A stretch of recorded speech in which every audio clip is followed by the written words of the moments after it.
Hi everyone, welcome to another episode of Trident Talks. I'm Josh, the recruitment director here at Trident, and I'm very pleased to say today we are joined by Matt Hull, who is the Threat Intel Manager at NCC Group. Matt, welcome. Thank you for joining us. Thanks for having us. Yeah, all good. No problem at all. So Matt, as I said, Threat Intel Manager at NCC Group. Obviously we know each other, but for those who don't know you, what is your background? Who are you? And I suppose kind of talk us through how you got to where you are at NCC. Yeah, okay. My name is Matt Hull, Cyber Threat Intelligence Manager at NCC Group. It's kind of weird how I've ended up in Cyber Threat Intel, really. So my background is as a police officer. So I was a cop for 12 years, started the police in 2006. During those 12 years, I spent most of my time working in intelligence operations as a detective. Yeah, and that was all sort of investigating organised crime groups, running surveillance, covert operations, that sort of stuff. Nice. And then towards the back end of my career, people cottoned on to the fact that I was a little bit geeky. I like computers and stuff like that. And one of the other things that I was involved heavily in is when I was working in teleops, we did a lot of human intelligence type stuff. So, grabbing hold of people who might be part of an organised crime group and trying to turn them and get them on side. So, having that human intelligence source within these organised crime groups. There's a lot of inherent risk with doing that, not just for the source, but also for the cops doing it. So around the time I was working in teleops, this thing called Facebook came along, and I discovered quite quickly that you can find just as much as you can about an organised crime group via Facebook as you could by these human intel sources. So I dedicate a lot of time then to developing online profiles of, ghost profiles and actually finding out about the organised criminals via Facebook rather than having to get someone on, speaking to us face to face. When people cottoned on with that, before I knew it, I was getting called into major incidents, dealing with murders, kidnaps and things like that, digitally profiling people online. And then because I knew a bit about Facebook, people thought, I know, Matt, you're the cybercrime person, aren't you? So that's kind of where the last couple of years in the police, I was the operational lead for cybercrime investigations in the force that I worked at. Decided to do a little bit of retraining, so I went back to university, did a master's in cybersecurity. And as soon as I posted that on my LinkedIn, recruiters came calling and saw my previous background, saw that I'd been into cybersecurity. And then relatively reluctantly, I left the police after 12 years and I became a pen tester for a small company based out in Oxford. I was there for 12 months and then I got poached again to NCC, which is where I'm working now. Again, I was starting off as a pen tester at NCC, but very quickly migrated into threat intel again because of my background and my sort of experience conducting open source intelligence investigations. And before too long, I ended up in a position where I'm the intel manager at NCC. Kind of how I Nice. How did you? I'm very keen on understanding. I get the career progression within the law enforcement and the police, and I understand that. And you are, I suppose, almost like singled out, right? You were the geek in the unit, so like, right, we'll push you to that direction. I get that, right? And you've moved with the technology, like things like Facebook coming out and stuff. Yep. How did you then get into pen testing? Because that is deep dive technical. That's like, is that through your retraining and part of your masters at Cheshire that you've done, or is it? Yeah, partly. I mean, so I'm very much of the mindset. So like when I was a detective, for example, or when I was a beat cop, you'd have to give out crime prevention advice, right? So if you were going to an old deer's house who's just been burgled, you want to be able to give advice on how you can prevent burglaries from happening in the future. And the best way to do it, in my mind, is understanding how a burglar would behave, how they would act. If I know how a burglar is going to burgle your house, then I can tell you how to stop being burgled, if that makes sense. So because I ended up in the cybercrime world, I wanted to know, okay, well, if I'm telling people how to prevent being victims of cybercrime, how's the bad guy actually doing? So I sort of self-taught myself how to hack and how to be a pen tester. So all of the technical skills sort of picked up myself over the course of about 6 months, just watching YouTube, doing challenges and stuff online. And then I backed that up with my master's at University of Chester. So I did the academic bit, I got the sort of practical pen testing by, as I say, watching YouTube. Yeah, somehow I taught myself enough to be able to get a pen testing job, and then I've sort of developed from there, really. Impressive, nice. So, Intel manager now at NCC. What does that entail? Should I say? Is it this, I know you do a lot of CBEST stuff and threat-led pen testing. Is it also, do you do a lot of ad hoc work, or is it more managed services? How does it work? So I deal with more the consultancy type threat intel stuff. So like you say there, the likes of CBEST. So do a lot of that regulatory driven simulated attack type scenarios. So CBEST, GBEST, some of the stuff out in Europe as well. So TIBER, and then work out in APAC, the different frameworks that are out there. And that takes up a bulk of it. So I'd probably say about 50% of my work is managing or leading those types of engagements.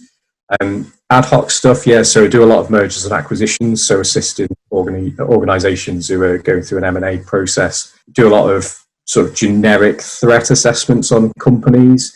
But one of the things I like the most, and I'm seeing more and more of it, is targeting individuals. So we'll do what we call VIP packs or target packs. And this is where like a VIP, so a chief exec or something like that for a large organization who is concerned that they might be targeted for spear phishing or social engineering or even something a little bit more malicious like kidnap or blackmail. They want to have an understanding of what their online digital footprint looks like. So I try and find out as much as I can about them, and then report that to them with a view to them then removing some of that information from the public's base. Really. Awesome. And a big topic, or something I really want to discuss with you, and it's something not as prevalent or at the forefront of our industry, right, as it is now becoming more so with veterans and military leavers resettling and stuff. Because we've got the likes of tech vets, and we've got more dedicated recruiters and also organizations like not-for-profits to help support that transition. But I don't personally, and again, correct me if I'm wrong, I don't personally see a lot around law enforcement looking to moving to the private sector, specifically not necessarily just cyber, but tech in general. Are you seeing more? And I suppose that's one question, but also I just want to understand from your point of view, what were the struggles or any advice that you can give to people who are making that? Because I see a lot, it's becoming more and more common, I suppose. Yeah, so it's a funny one because I suppose, and I saw Rob actually talking about this in one of your talks the other week about how the military are sort of generalists, you know, have that overarching understanding of different roles within the military, for example. So the same as with the cops. I mean, you start as a constable, you work your way up. You can either specialise as a detective or something else. So there's that sort of element of it. And then when you reach where I was sort of at a point of within the police, where I'd found a bit of a niche, there weren't many opportunities to develop or grow into a particular role. And I think that's where the frustrations came for me. And I think if you look at the people who are leaving the police and potentially moving into these other sort of information security roles, you tend to see them leaving from similar positions as to I was in as well. So they're leaving from cybercrime units, they're leaving from digital forensics units, and moving on from there. I think some of the struggles that you have as maybe a cop, or I'm probably the same military, is valuing yourself. So it's trying to understand. I mean, 12 years as a cop, I have no doubt in my mind that my first job as a pen tester was more because I was 12 years a cop than, you know, my master's degree or whatever else.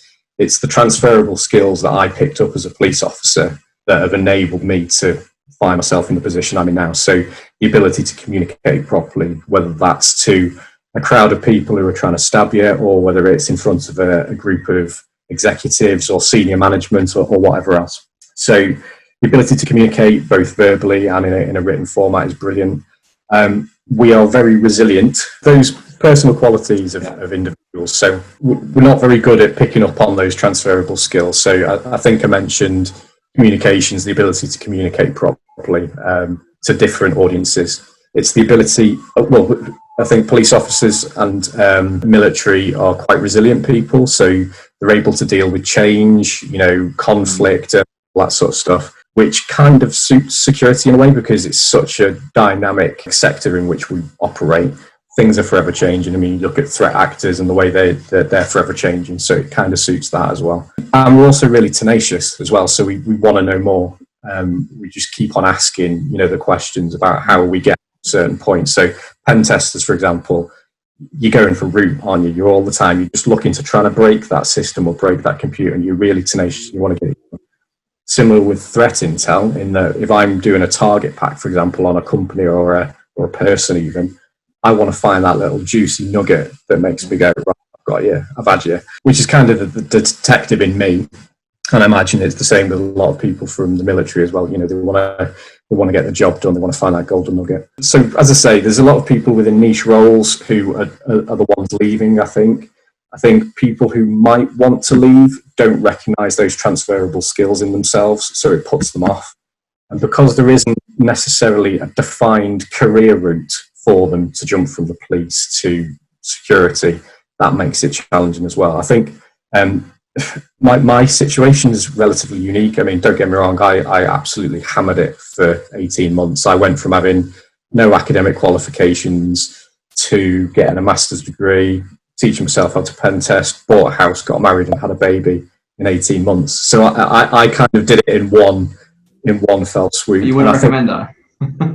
No, it wasn't the best. I'm happy now, don't get me wrong, it's great now, but I'm surprised I'm still married after those 18 months. You had a full head of hair before you started? I think I probably did. I had a big afro, yeah. So yeah, absolutely hammered it, which I guess puts some people off because they just want that quick win. Yeah, jump quickly. But it's not as easy as that. I think if you look in terms of cyber threat intel, it's a bit easier because you don't necessarily need to have a real technical background. It helps to know how networks and the internet works and how pen testers operate and so on, because it helps you actually be a better threat intel analyst, I think. But you don't need it. So yeah, I guess if you wanted to go the CTI route, it's a bit easier. If you wanted to do the way I've done it, possibly a little bit trickier. Yeah, I think I like the piece where you mentioned about resilience, and it's like the industry is relentless, right? And what I mean by that is like I said, it's dynamic. The threat actors are constantly changing, evolving, depending on geopolitics, depending on next technologies coming out, depending on the weather, like whatever it may be, right? It's constantly changing. So if you're, for example, when you're putting a threat pack together after an individual, let's say it's a chief exec of a FTSE 100, you are the pursuit to try and find that vulnerability to give back to them to say, hey, plug that gap, right? You've won then. It's almost like you're one up over the threat actor. But you have to be, I can imagine it's so relentless to fight because you're going to go down so many different rabbit holes that end like they're empty, right? And you have to keep coming back out and keep pivoting and things. So that personal policy, I think, is key, absolutely. Do you also think, you mentioned about the career paths, there's not that much information. I think there's got to be someone or some type of not-for-profit organisation or similar to TechVets that is born in the next couple of years maybe to help carve those career paths for people who are ex-law enforcement? Yeah, I mean, I think it'd be rude not to, because, I mean, when I joined the cops, I did it with a view to that being my 30-year career, because you had a lovely pension and all of that all of the other benefits that came with that. I imagine getting my lump payout after 30 years, buying my little pub, paying off the mortgage and doing all that sort of business. Unfortunately, the way in which policing is evolving means that I don't necessarily think it's a career for life. And I don't want to do the police service a disservice because I absolutely loved every minute of it. I would do it again quite happily, and it's definitely got me into the position I'm in now. But yeah, it's not necessarily a career for life. So having those sort of career advisors looking at the police, or even just recruiters in general, looking at police officers and seeing them as a really valuable asset might be of value as well. And taking into consideration those transferable skills. Because, I mean, generally speaking, this is speaking very generally, if a police officer joins the police and then leaves after 30 years, they will have nothing to show for it in terms of a qualification or any, a piece of paper that says, I can be a police officer, I've got these skills. That's changing slightly now. The College of Policing are doing really good things around apprenticeship schemes and degrees for new police officers and even upskilling cops. But yeah, I just think there's there's that reluctance to jump ship because they don't value themselves. There's a reluctance to jump ship because they don't actually know where they're going to go and what they're going to do. So having someone or people advising them would be great. Yeah, and as I say, just looking at them as valuable assets. Yeah, and I suppose we're not here to persuade people to leave the police. Like you said, it's an amazing career, right? I'm just thinking, it's the same with the military. You're not here to try and pull people from the military and badmouth the military, because I, again, had an amazing time. What a career. Best years of my life. But it's the eventuality of, if it does happen, it is obviously happening more commonly before the 30-year period.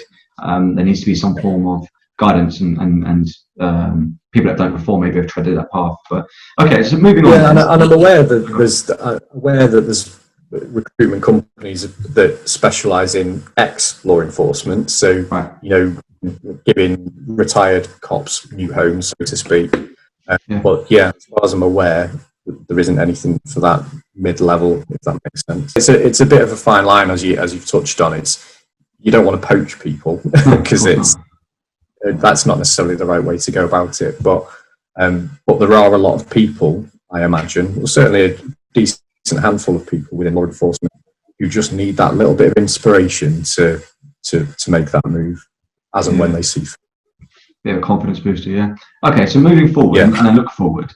So as you said, you're the intel manager at NCC Group. You're at the forefront of the threat intel world, right? You are. What does the future of threat intelligence look like to you? So personally, and working internally, I just think it's just going to get busier. So something I can see happening. Well, there's two things I can see happening, and part of it has been driven by the current climate in which we're operating. So the economic climate, I mean by that, you've got loads of businesses closing. You've got companies who are running on minimal budgets. They're trying to, you know, weather the storm of COVID and what have you.